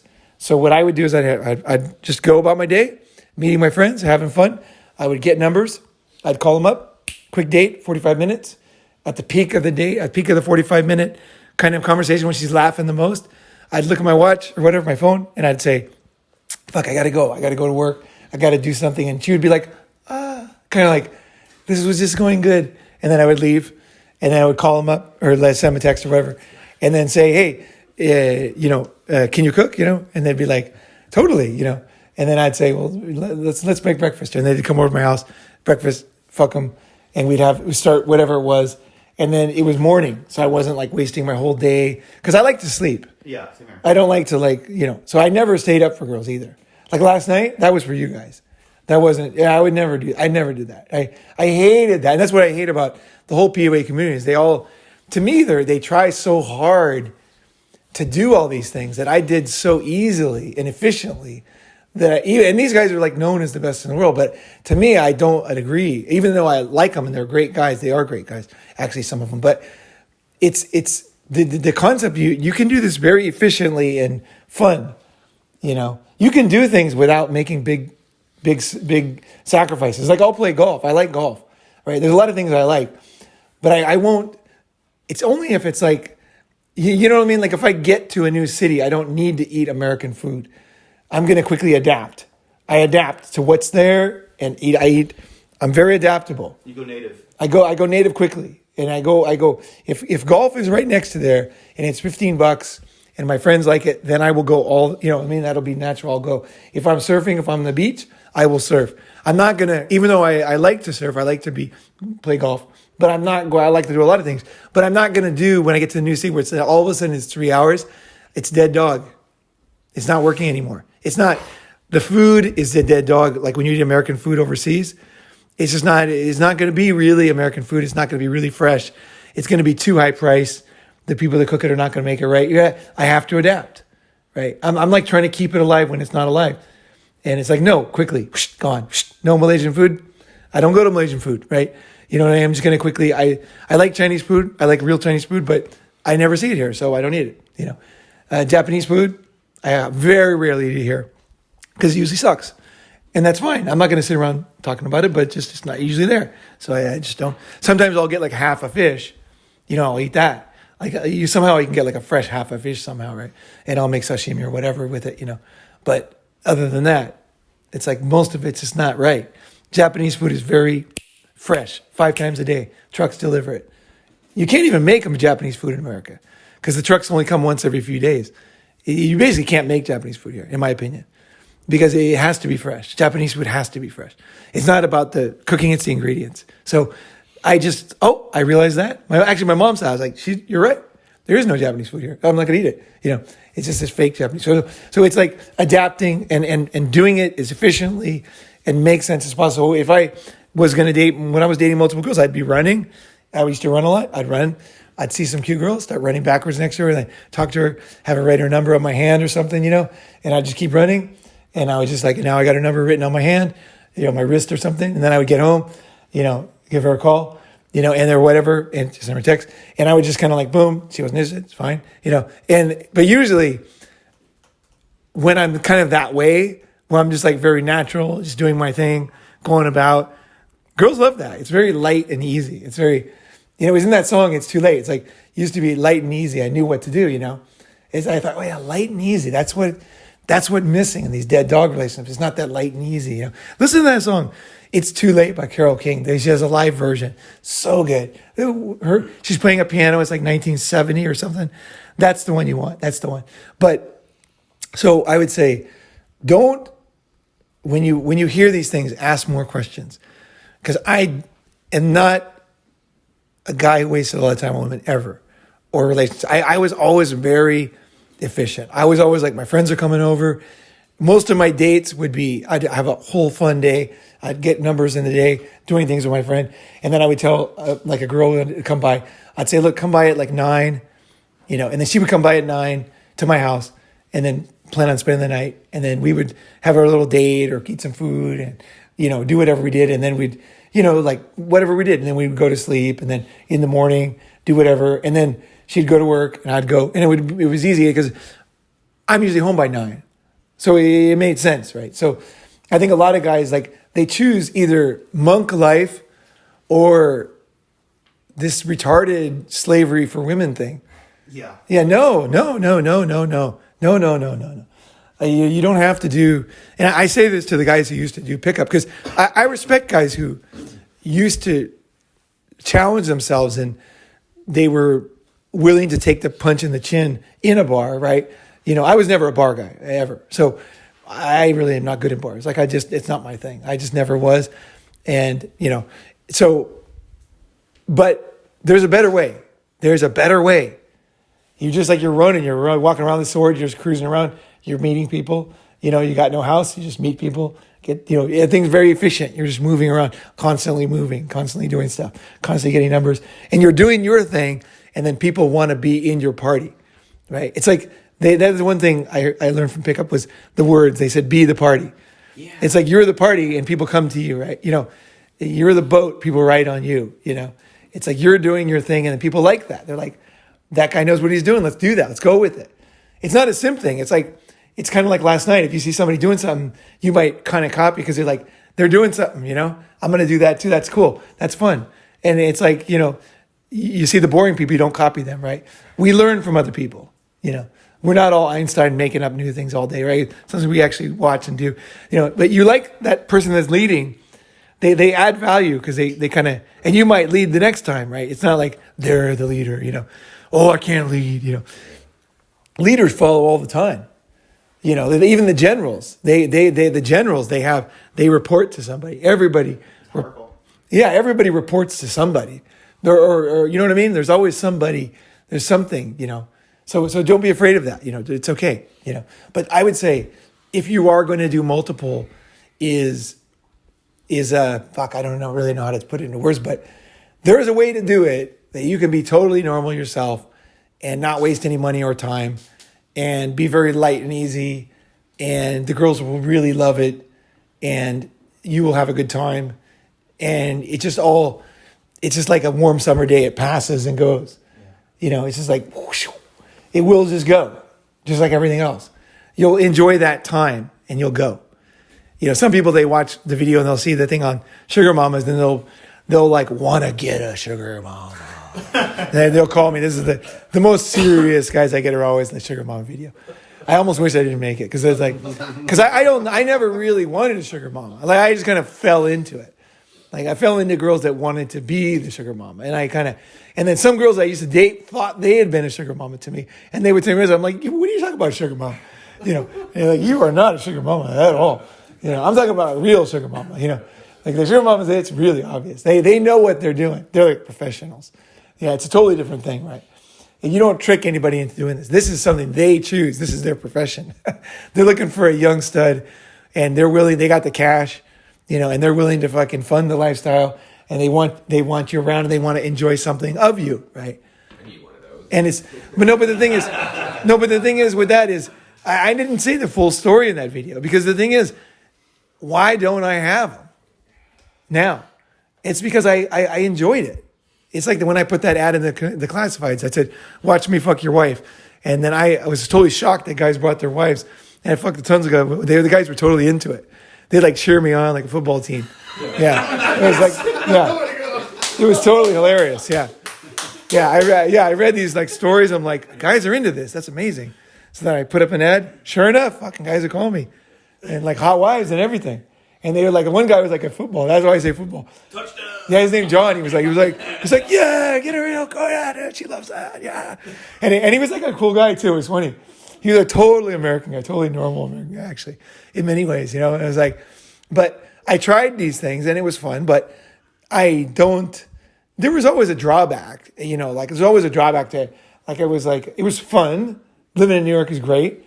But there's more than New York. There's Tokyo is great, but there's more than Tokyo, right? And the organic farm with Andy is great, but there's always more. There's like I'm not like stuck in one thing, right? So I want to see more. I want to see. There's also drawbacks to everything, right? There's big drawbacks to everything. So with sugar mamas, for me it was just a fun thing. I just was young. I was in my 20s, by 25, and I discovered that there's these women who would love to spend $5,000 a night on me. You know, they would just fucking, that's no problem. Like, they would not even fucking think about it. Yeah, they just fucking throw it down. They're like, oh, no problem. Let's go. Let's do this. They were like, the energy that I had brought so much happiness, and the money was not a concern to them, right? And so it worked out very win-win. I think people totally misunderstand that video. I was just in the moment, I had found a situation that it was very win-win for both of us. You know, there was no tricking there. There was no secrets there. It was very much what it was. And also, at some point, I just realized that they would buy me, like the reason why I don't do it is because they would buy me all these things. Like sugar mamas, they don't want you to really to succeed. That's a secret about sugar mamas. They want to keep you as their thing. Yeah. So it's fun in the beginning. It is, don't worry, being their thing is fun, okay? It is kind of fun. I had one girl, she bought me like this fur coat. She bought me this Rolex watch. It was like worth like 20 grand. And this fucking gold chain that was so thick, like I couldn't run because it would pound my bones. It was 18 karat too, you know. And it was like a rap star. It looked like a rap star. It was like I sold it in the pawn shop. It was huge. It was fucking so heavy. I remember like Filipinos would always come up to me and they would be like, Filipino girls, like out of nowhere would be like, that is real. They would know right away. Because I didn't know anything about gold. I thought it was fake when I got it. I didn't know it was real. I didn't know anything about gold, you know. And then the Filipino girls would always be like, that is fucking real. That is amazing. You should be careful wearing that, you know. And like I just out of nowhere, Filipino girls would come out of nowhere. I don't know why. They always know about gold. Yeah, they're always like, I was like, well, this is interesting too, you know. How did these girls? I don't know, you know. But anyway, it was fun. But it was then I realized I was out with her and I was wearing like this fur coat she bought, and she bought me this shark. Because she liked when I fucked her good, right? So she bought me this big, I forget what it was, a shark. It was some animal tusk or whatever the fuck it was. Like a big tooth. It was some kind of big thing. And she loved it. She said, that's like your cock. You fuck me so good. I want you to wear this, you know? And I was like, this is so awesome, right? And I'm wearing this big fucking thing, and I'm just fucking, I got this fur coat on and the gold and shit. And I'm out with her. And she was hot too, by the way. She was 35, but this girl was like really hot. You guys would see her like last night. This girl was definitely hot, huge tits and skinny. And she was like, and she was into it. She was like, she was kind of a good girl. And so this was her dirty thing or something, you know, she was married, right? And she got so off on it, right? And it was fun. But then I realized one day I was on the train with her and I was wearing this thing and I just thought, it's over. Like I remember we were going to the beach and we were having a lot of fun. And I thought it's over. I had already enjoyed everything there and I was done. And I was just like, I let all the sugar mamas I had found at the time because I was getting into it, but it was over for me. So if you guys are thinking like that's going to be your thing, you're on the wrong channel. Like you enjoy these things. They're very fun, but they end. They all end. This summit will end. Everything ends. So go enjoy things, try things. So like last night at Rainy Street, I'm not saying like, oh, don't be who you are. There's another way with girls. No, we went out last night. You made out with this girl. You had confidence today. You might never do it again. It doesn't even matter. It's just one more thing. It's one more experience in your belt. It's like an experience. I put these experiences. You say, why do I have all these stories? Because I get these experiences, but I don't marry them. I don't marry the experiences. I just enjoy them. I feel they're done. I do something else. I go on. I feel what's kind of leave myself open to life. And then sure enough, something fucking cool comes out, And sometimes I have to invent it, I just have to fucking invent stuff sometimes, and that's fun too. Like I kind of invented something that already existed, but I used to swim down as far as I could in the ocean and then, try to touch the bottom or see what was down there. And then I found out that was free diving. And I used to, yeah, like brown blue. And I used to do that on my own. I had no idea it was a sport. I was trying to invent something. I'm like, there's no surf. There's nothing here to do. I was in the Philippines. I was out. It was beautiful water. And I looked down. I thought, how deep is that? I saw scuba divers. I wonder if I can go down there. I went down 30 meters. I looked at their gauges. They were like 33 meters. I swam down 30. I was like, wow, it's like 100 feet, Yeah, yeah. And then I was like, this is cool. I wonder how deep I can go, So I'd start like just going down as deep as I could. I was definitely going into blackout territory, and I could have died easily by myself. I was by myself.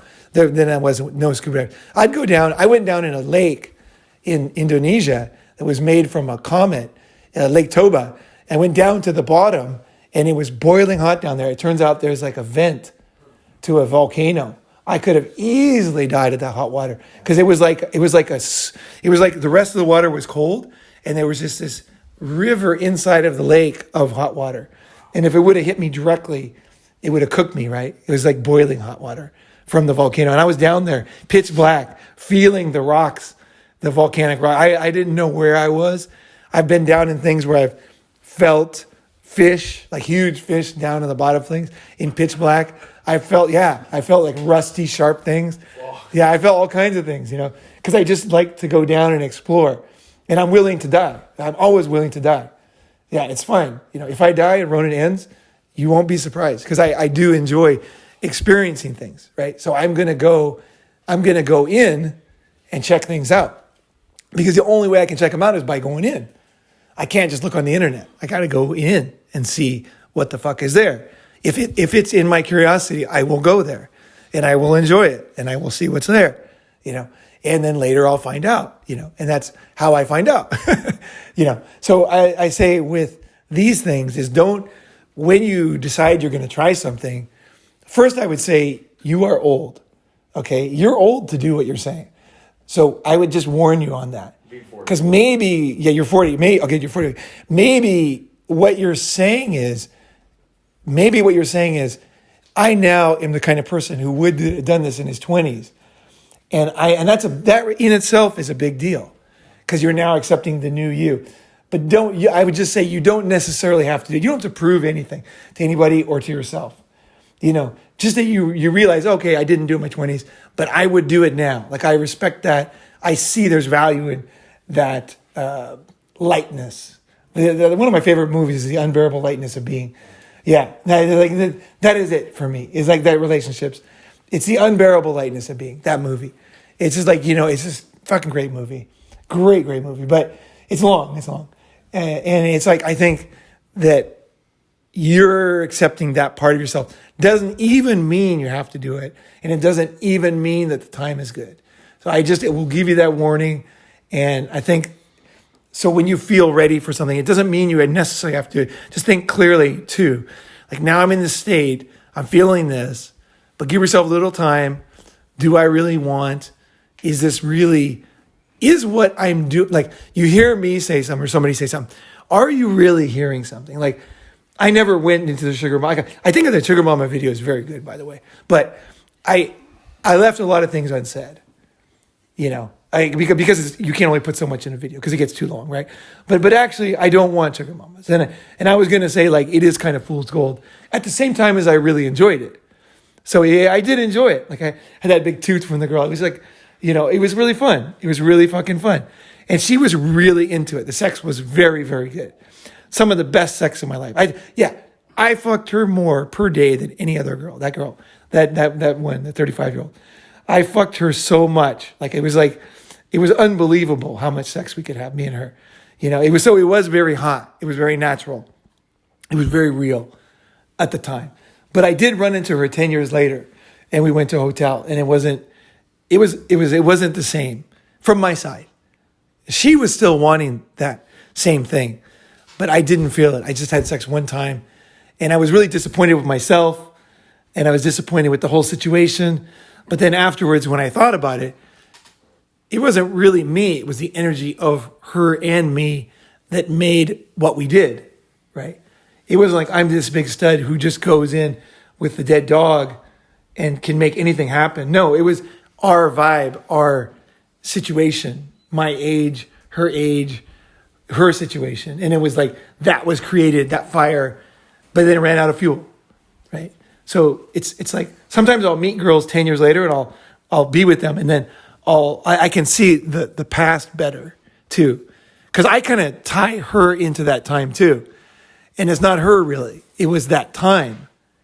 It wasn't me, it wasn't her. It was that together, that time, that period in history, right? So sometimes the dog is dead not because of you or her. Like the Japanese bubble was a very special time. My favorite time in history was the Japanese bubble. And the energy was unfucking real in the Japanese bubble. And it was just, I was there. It was fucking insane. Like I always want to go back to the Japanese bubble. That period was just insane. I cannot describe it, but anybody who was there listening, there are people who spent a lot of time in Japan. You will know what I'm saying. It was like the 60s in America, but 10 times better. And it was just like so fucking exciting. So we were influenced by that time, right? Just like Americans were very positive and optimistic in certain periods of American history. And then in today, it's like a different time, right? So it's, you are a product of the time and the people and everything and the moment, right? So the dog's not always dead because of you. Like you could have something very good, like a bar or something, it's very happening, and then a war starts. And so it's not you, it's not the people, it's the war, it's the period. Times change. Like a tsunami comes in, and then all of a sudden, everything's fucking different. You have to reevaluate every fucking thing in your life, right? 2008, right? So be ready for that too, and be ready for that, to be that guy who's, like the way I am, and just always ready to adapt. New language, new people. If America disintegrated tomorrow and let's see, the government was not there and it became a new country and everything was taken over and, a lot of new people came in and everything changed, I personally would be totally fine with it. I would be totally fine with it because I know I only have one life. I only have so much time. So I'm just going to adapt to whatever's going on. I'm going to adapt. I'm going to enjoy. I'm going to see the good side. I'm going to see the bad. I'm going to see what's going on. And I'm going to roll with times, right? I'm not going to order. I'm not that guy who drives the car he rode in high school and wears the leather jacket and has the what is it called? The trophies. Is that what he does? Okay. The trophies and like watch out for being that guy. Watch out for that guy who's living in the past. Now, don't get me wrong. Some guys, I've met guys who dress like the 50s and they somehow pull it off. Okay, so I'm not saying necessarily it's a way you're dressing. It's a mindset. You could be like, if you like the way you dressed in the 60s or 70s and you think it's cool and you know what's going on, or you want to wear a cowboy hat and Spurs in fucking New York, and that's what you want to do, and you see the whole thing, and you're like, this is what I want to do, and that's cool. I can see that, but don't be that person. You're in a new situation, right? You're in a new, you know what I mean? So I always adapt. And the tree falls down, and I'm just going to, okay, now what's going on? It's mulching up, right? So I'm fine with marriage disappearing. I'm fine with the U.S. disappearing. I'm fine with speaking another language the rest of my life. I could very easily speak Chinese the rest of my life and never speak English or Japanese. It wouldn't bother me that much, So like I just adapt. So I would say like the way that you succeed, and I think today even more than ever, is just adapt. And people will say, oh, when you adapt, you're allowing it to happen. look, if somebody can stop the time and stop the world, good luck to them. That's great. I can't. I just don't have that machine. There was a great Japanese porno called Time Stop Machine. Oh, so good. Have you ever seen that? You ever heard of that? Yeah, I was really big into JAVVC. Oh, no way, you saw it. Yeah, I used to download. Dude, it was so good. It was such a creative video. It was so interesting. The guy had a time stop machine, right, in his hand. And he would just walk around and he'd see, like, on the train, see a girl he likes. He'd time stop. Everybody would pause. And he would fuck the girl, like, she was like standing there with her friends. He'd take her clothes off and he'd fuck her. And then he'd put her clothes back on and then hit the machine. And then nobody knew, And then he would, like, there was a couple on a bench and he would stop it and he'd fuck the guy's girlfriend and then he would put her back and then time stop. And he just, like, it was such an interesting concept. It was, Japanese, like, they do the most outrageous, like, the creativity in these stories is unbelievable. I'm not saying you should want a time stop machine. I'm not saying this is like some kind of fantasy of mine. I'm just saying it was a very interesting movie, and I fucked the shit out of the girl I was with afterwards. I had her do the time stop, and she was totally into it too. She was like standing there like she was on the train. It was fucking great. We had fun, right? So these things are fun, right? You're having fun. You're experimenting, right? So anyway, who's next? We're rocking. This thing it's a minute, hour 40, but I thought it was going to be like 20 minutes, but this has still got energy. So go. Holy shit. Let's not go too long. Yeah, so like one of the things that I'm afraid of. Yeah, one of the things I'm afraid of is that I'm starting to date, and like there can only be one winner, I think, because I've done polyamory and long distance relationships and all kinds of stuff, and I think I want to do monogamous because like multiple girls, like real relationships is just a lot of work. Like a lot of people don't give credit to polyamory, but it is harder than monogamy. Like especially if you're giving that fucking level of energy. I don't recommend it at all. Yeah.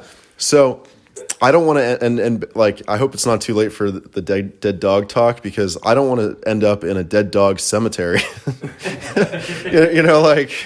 And I'm dating a lot. I'm dating like every single day that I'm in New York City. Like I jet set, come back to New York City, work during the week, date after work, get back on the plane, go. Like it's it's taken a lot out of me, and I'm going into like a kind of a slow down phase. And then like so I have like multiple dead dog dynamics. Like I've got this one girl that I'm still seeing long distance. I like close down all the dead dog long distance relationships. Actually, I just had like one. It was really sad.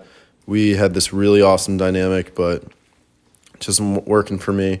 I still got one left. And it's almost like the dead dog. And this is actually hard for me because like, for other things that I'm not ready to share. But I'm not, it's almost like a dog that you don't know is dead because it's not around. Like, it's gone off and you're like, I haven't seen it in a while.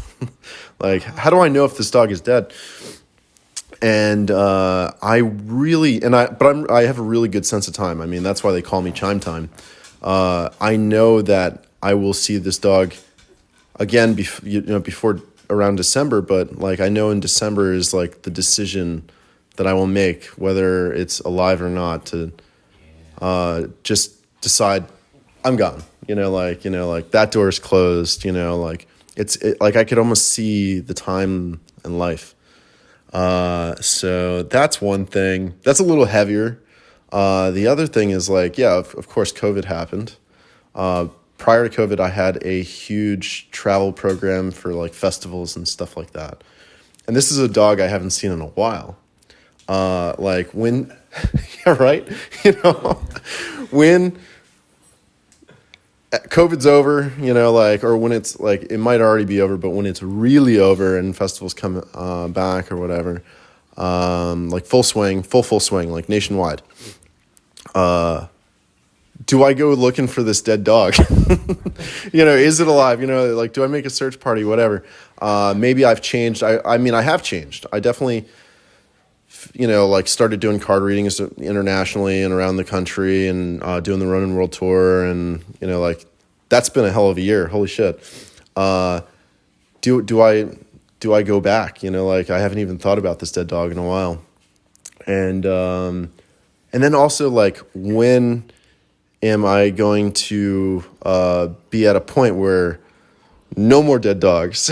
like can I get to like a position where there's less and less dead dogs, or just like even like a perfect scenario? Like, do I find a woman? Do I like, I mean, I'm sure there's always going to be like some minor dead dogs, but like in different aspects of life or a relationship, like maybe I'll take things in a different way.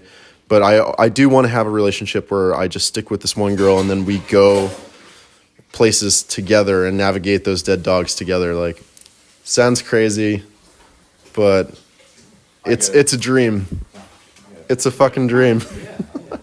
So I don't know if anybody else could speak to that. I'm going to pass that along. So the dead dog thing, I know it feels like we're kicking a dead dog, but right when Roger fucking said, he said, my friends are fucking dead. That it hit me immediately. Like, I never realized, like my friends back home are dead. I have nothing in common with them. I don't do the things that they do. We don't do the same hobbies. We don't have the same values. We have nothing in common. You're stuck in the investment trap. And no, it's worse. It's worse. That dog was never even alive. The dog was never alive. I sat next to some people at lunch in high school, and I've been sitting next to them for like, for like 10 years, 15 years, and it, like, I love coming to these because, like, I'm so wrong about so much stuff. Like, and every time I talk to somebody, I just realize, I didn't realize. I hung out with people for 15 years, and I just realized, like, oh, I'm an idiot. Like, yeah, that dog was already formaldehyde. I was so wrong. Like, I just grabbed this clump of fur, and I was like, this is like a dog. It's just a quiet dog. I never had anything in common with them, ever, and they're nothing like me, at all. That's so crazy. I'm so wrong about just everything. Oh my God, here you go. That takes such balls to fucking admit, man. And like, yeah, man. I mean, you realizing that, and like, I've seen your comments. We've talked, via YT over the years, whether you realize it or not. Oh, really? Yeah, you're so. You know this and you don't. Yeah. Wait. Yeah, we I'm talked. gonna look back on my thing later. I think I know. Yeah. Yeah, you know. Oh shit. So, like, I saw you. I heard you talk about some of the stuff with Ronin, and you're putting it into practice and stuff like that. And like when you talked about, your early days with magnets, and your difficulties with being social, and like you not, like knowing it. Yeah. Like I was there, like years ago, and like I basically learned to copy and emulate. Yes. And like people would see it weird, and that's why I would stare at things so long. I'm like, what the fuck is they doing? How do they be human? Oh, that's how they do it. And so that's why, like I said, like guys like us fucking listen to these Ronin podcasts like one or two times, and then we'll just fucking write this crazy ass comment, and then like we feed off each other. So anyhow, I just want to comment on that. So like, I'm kind of in a similar position, not as bad as like not knowing that I'm, like stuck with dead dogs or something like that. But I was putting myself in positions where, like long distance relationships where like I couldn't tell what this dog situation is, and I've spent the last year transforming my life into a way or moving myself in a position where I'm more aligned with having local relationships, being committed. I actually had like a fear of commitment, which is why I was like, had this subconscious and conscious tendency to do long distance. So like once I discovered that about myself and worked my way out of it, I am just putting myself in a position where I know the dogs, I identify it, see what's happening, kind of like your CCTV situation that's coming. I had to have that for myself, even separate from the dogs, and then just like watch the scenarios going down. And I have some real fears about like suddenly dating or doing the Bumble grind or whatever may come of what I'm doing. But at least now I'm in a position where I'm very mindful and monitoring of myself and all these women in my situation and what I'm trying to build. And I think like in many ways I've kind of like speaking this right now is kind of like in a culmination of like the summit, like, and me coming to that realization like right now in this speaking. So if anybody else has, thank you. If anybody else has anything to say on this, cool. I'm totally cool with moving on to the next thing as well. Actually, I'll just say, just real quick, that just putting that stuff out there in front of a group, because sometimes, as we've discussed, we kind of deceive ourselves. So putting that stuff out in front of a group does make it more real and does make it more kind of final. And so I'm sure a lot of folks have gone through some of these talks today and come to some realizations that are pretty important. And so for those who want to like share those things as well, putting it out there and verbalizing it can make it real as well. That's what I needed to say. I don't know if anyone else has anything to offer.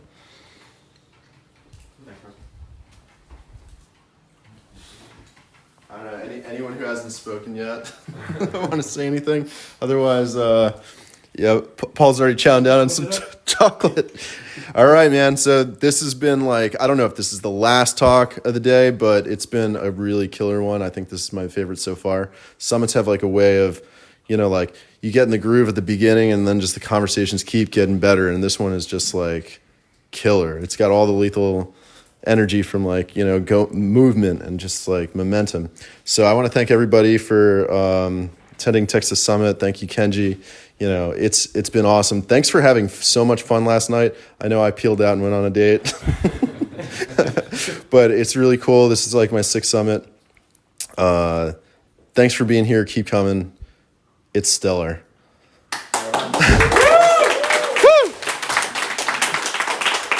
Austin, Texas out.